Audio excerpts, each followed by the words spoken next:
ఇవాళ మన topic clapboard.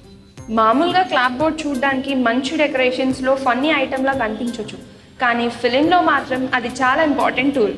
నేను మీ Kaushik, you're watching FTIH Crash Course.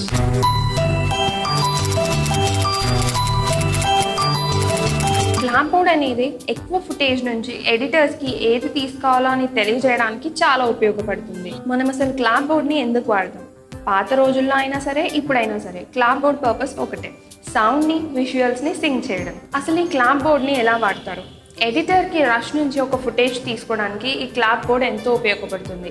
అంతేకాదండి, ఈ క్లాపర్ బోర్డ్ని గట్టిగా కొట్టడం వల్ల కరెక్ట్గా ఎక్కడ సింక్ చేయాలి అన్న విషయం కూడా ఈజీగా తెలుస్తుంది.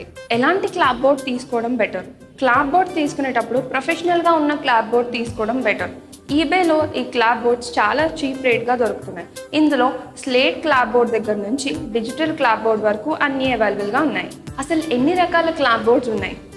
ముఖ్యంగా 3 రకాల క్లాప్బోర్డ్స్ ఉన్నాయి: slating clapboard, camera mixer and sound operator. Slating process ఈ విధంగా ఉంటుంది. అసిస్టెంట్ డైరెక్టర్ వచ్చి silence please we're going to take అని అంటారు. సౌండ్ మిక్సర్ వచ్చి సౌండ్ ఇస్ రోలింగ్ అని అంటారు. అండ్ కెమెరా ఆపరేటర్ వచ్చేసి కెమెరా రోలింగ్ అని అంటారు. సెకండ్ కెమెరా అసిస్టెంట్ వచ్చి సీన్ నంబర్, టేక్ నంబర్ చెప్పి వెళ్ళిపోతాడు. కొన్ని సీన్స్లో సౌండ్ ఉండదు, అప్పుడు సెకండ్ అసిస్టెంట్ కెమెరా ఆపరేటర్ వచ్చి క్లాప్ బోర్డ్ మీద మోటార్ ఓన్లీ సింక్ అని రాసి చూపించి వెళ్ళిపోతాడు. జనరలీ యాక్షన్ సీక్వెన్సెస్లో సింకింగ్ స్టార్టింగ్లో చేయకుండా ఎండింగ్లో చేస్తారు. సో అదండి క్లాప్ బోర్డ్ గురించి ఇన్ఫర్మేషన్. ఎప్పుడైనా మీకు క్లాప్ బోర్డ్ హ్యాండిల్ చేయాల్సిన సిచ్యువేషన్ వస్తే ఎగ్జాక్ట్గా ఏం జరుగుతుంది అని మీకు అర్థమవుతుంది. ఎఫిషియెంట్గా వర్క్ చేయాలనుకుంటే మీ ఎఫిషియన్సీని మీరు ఇంక్రీజ్ చేసుకోవాలి. Happy shooting. చూసారు కదా, this is all about clap board.